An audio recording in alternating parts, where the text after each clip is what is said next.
Yeah, I mean, I hope they get a little less stressful as my career goes on. But no, I mean, just a ton of credit to Bethune-Cookman. They, came into the game looking at last year. They played 5% of their defensive possessions in zone, and we had one game film on them from this year, a scrimmage a couple weeks ago. They played 2 or 3 possessions of 2-3 zone. And they come out here and play half the game, if not more, in like a matchup 2-3 zone. So their coaches did a phenomenal job of just kind of throwing in a wrinkle that we really weren't expecting. We should have done a better job as a coaching staff of getting prepared for anything. Kind of similar to what we did to Memphis. They kind of had us off balance early. We kind of got stats. What the zone does, it kind of gets you stagnant and it gets you standing. And 5 assists on 14 made field goals in the first half is kind of the result. And I thought, too many times in the first half, as opposed to just executing our offense and just running our stuff, it kind of got to be my turn. And we took some tough and some bad shots early that, led to 13 points in transition for them. 13 of their 37 came off of turnovers and just bad shots, I thought. So, but that's, honestly, like similar to the Oklahoma State game, first game in Neville, kind of expect some of those things, some of those early jitters. And to play against a team that's just super talented. There's a reason why that team's picked to win the SWAC. They got a former McDonald's All-American, Arterio Morris, a guy that, we kind of looked at, when he was looking to come out of junior college. And, you look at some of the Hetty brothers are just 2 tough dudes. Ruzon punched us in the mouth early with 6 early ones. So just a ton of step up on their end. A team that is not traditionally a great 3-point shooting team. They banged 12 for 22. Now, we got to do a better job of contesting shots. We closed out so many times with our hands down and, kind of allowed them, to make open shots. And at this level, anyone can do that. So I'm proud of how we responded late. We got down, what was our biggest deficit late? Like 2 or 3, a couple times late in that game. And our guys just kind of stayed locked in and stayed focused. And obviously, an undisciplined foul by Elijah sends it to overtime. But then I thought in overtime, our guys did a great job of making plays. And for us to go 20 for 22 on free throws in the second half in overtime, we obviously made free throws when they counted. So it's good to learn from these games in a win as opposed to a loss. But we got a long way to go. Peter. Defensively, they made 12-3, shot 55%. How much of that do you feel like was them just stepping up making shots versus things that you felt like y'all could have controlled? Yeah, I think it's a healthy combination of both. In the scouting report, we wanted some of these guys to shoot threes. Arterio Morris is a career 20% 3-point shooter, and that's in Division 1A and in junior college. He goes 3 for 5. The Hetty brothers are 20%, 25% 3-point shooters. They combine to go 3 for 5. So, between those 3 guys to go 6 for 10 from the 3-point range, obviously is going to be a boost, for them, obviously in the stat sheet. So, they made some tough mid-range jump shots. Those are always shots that you want the opponent to take, but we didn't do a very good job of contesting those shots. Like a lot of time you're going to see it, and we're going to watch it on film, guys just closing out with their hands down and not just giving an extra effort just to put a hand up in their face. And, anyone at this level can make an open shot. So I thought, it was a combination of them really stepping up in a big environment, in a big moment, and just playing really well. It was a combination of us just not doing the small details that we've repeatedly talked about over and over to finish possessions. Far left, Nathan. Stephen, can you talk about the 5 spot with Murphy kind of being in and out? He said in here he kind of rolled his ankle early in the game, and then Sway having to play so many minutes at the 5 toward the end and making a ton of big plays. Yeah. Sway's going to have to play, 4 or 5, maybe 3 at some point, because he brings a different level of toughness for us. 15 points, 6 rebounds. He made a couple big free throws late. I don't know what did he go in the first half. Was he like 1 for 5 maybe, or 2 for 6? But he made 2 big ones late, so he stepped up and kept his confidence. 3 assists, no turnovers. As a freshman, really good. That lineup late, it was great because the last 5 minutes of the game and then in overtime we talked about wanting to switch everything. And I thought late in the game and in overtime when we executed that, we were able to make plays. Kevin Overton got switched. Onto number 23, and he just fully fronted the post like we talked about in the scout, and they couldn't get into him or they turned it over. Elijah Freeman, instead of just letting them run their offense, went out there and made plays in overtime. So that lineup is a lineup that will defend and for the most part will rebound. And they did a really good job late of making plays. And, we had some big step up in a difficult situation. But, Keyshawn Hall, KO, Tahad played way too many minutes. We got to be able to lean on our bench a little bit more. And obviously, in a close game like that, one that you have to win, we relied on our starters and we kind of roll with those guys. And ultimately they made plays late, but we got to be able to find ways to play more guys, more minutes. Right, Mike. Coach Pearl, can you talk a little bit more about your defense and how you get this group playing traditionally on a championship level that your fans are used to seeing from Auburn? Yeah, I mean, we gotta realize, remember that we've been fortunate enough to have some of the best interior defenders in the history of the game with Walker Kessler and Janai Broom and Dylan Cardwell. We don't have any of those guys this year. So for me, I got to do a much better job of getting creative defensively. We should have been doubling the post. I didn't expect a 6-7-5 man to give us those types of fits, but he did. So we're going to play much bigger and badder boys, especially in the SEC, but then in the non-conference. So we got to do a better job of mixing up our coverages defensively. But at the end of the day, like we showed against Memphis that we could be in gaps and guard guys one-on-one. So it's there. It's just a matter of going out there and executing it. And we didn't do a great job of that tonight. And we let them be way too comfortable. So we got to do a better job of just creating more offense from our defense. They only had 13 turnovers, which is something that we got to do a better job of because we scored a ton of points off of turnovers against Memphis. And we just got to make them a little more comfortable. And with 10 new guys, though, Mike, it's something that's going to be a work in progress. You know what I mean? It's something that we got to find a way to continue to improve on each and every game. The teams that we've had that have been so good defensively is because we've had retention in the roster of guys that know what we're doing. And also just to be blessed with some really, really good interior guys that can clean it up around the rim. We only had 4 block shots, and typically we're blocking 10 or 12 shots a game. So we don't have that backline defender like we normally do. So we got to be a little more creative, and I got to do a better job of putting our guys in position to be successful. KO gets like 3 steals in the end of the game and overtime has a big turnaround jumper. Just kind of the clutch play from him. I know he's the vet in that backcourt. How much did you see him kind of step up and when y'all needed him the most there late? Yeah, no, I mean, KO, is just a winner, and made a lot of winning plays late in the game. But I need KO to be doing those things, the entirety when he's out there for 34 minutes and not just wait until we have to get it done, right?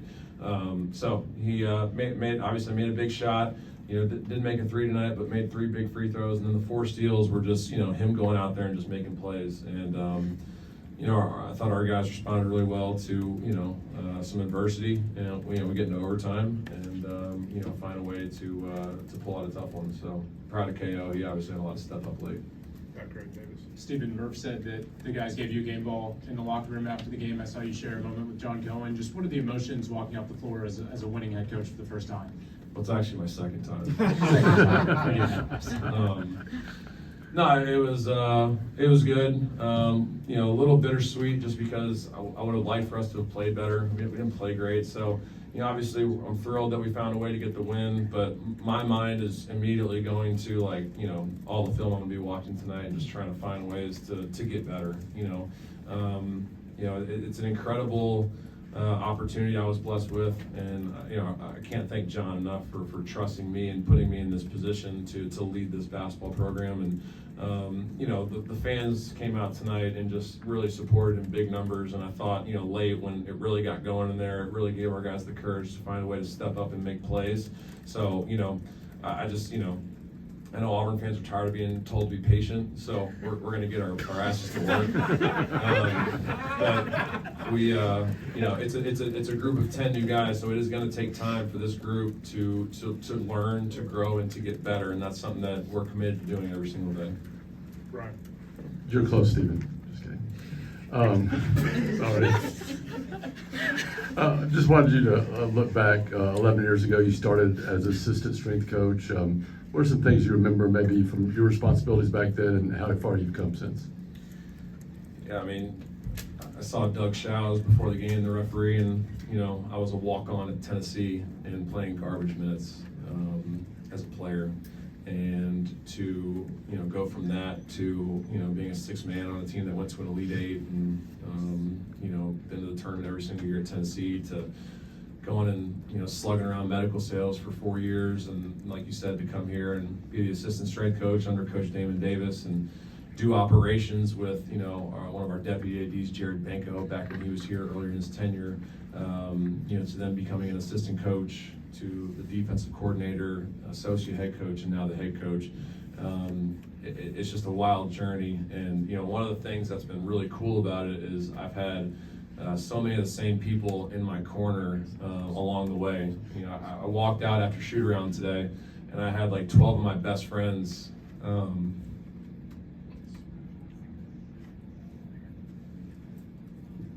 show up to shoot around, and like, man, like it's a lot more fun because you get to do it with people that you love. And, you know, I love this staff, I love this team, you know, I love my family, I love my friends. So, you know, it was stressful as hell. And, you know, but at the same time, like, that's why we do this, right? Like, we got into overtime, and I literally looked at the guys and I said, we're going to play free basketball, you know? And it's just like trying to enjoy those moments and really pour into those moments and lean into those moments and use them as opportunities just to grow and to learn from one another. So, an unbelievable journey, obviously, to get to this point, and just incredibly proud that we were able to find a way to win. But, you know, obviously our commitment is, you know, and the expectation of the standard has got to be higher. So we're gonna get to work as soon as I get out of here and try and find ways to get better. Take a few more. Steve, talking about Tahadi, he had 5 assists. I think he had 5 assists maybe the last game. Yep. Probably trying to find his shot a little bit, but he's still distributing the basketball. Just kind of what he means, even though he's not always scoring lately, kind of what he means to that offense. Yeah, I mean, 4 for 13, 2 for 9. You know, he's not shooting great percentages right now, but like you said, for him to be able to still find his teammates, get 5 assists, and you know, he made a couple bad turnovers, but you know, he's just trying to be aggressive and trust his team. So I want Todd to shoot all those shots. You know, 5 for 13, 4 for 13, 2 for 9. Like he's obviously got to make more, and he will. I'm not worried about that. If we're able to win close games without him playing his best, obviously that's a good sign. You know, we have other guys on this team that can obviously carry some of the load. You know, I didn't know Murph had 17. You know, Keyshawn Hall with 28, KO with 13, and Sebastian with 15. So this team's not one-dimensional offensively, and that's, I think, a really good thing for Tahag. That'll take some of the you know, the focus and concentration off him in the scouting report. And then once he does start making shots like we know he's capable of, you know, it's obviously going to be a good thing for us. Yeah, Steve, 2 quick ones. Just one, is Mac still trying to get back to 100%, and that's why he didn't play tonight? No, Mac's healthy. I think it's just a matter of, you know, shortening the rotation a little bit and just, you know, kind of going with the guys that, you know, have played in these situations. You know, I think Mac's got an opportunity to be a really good player for us.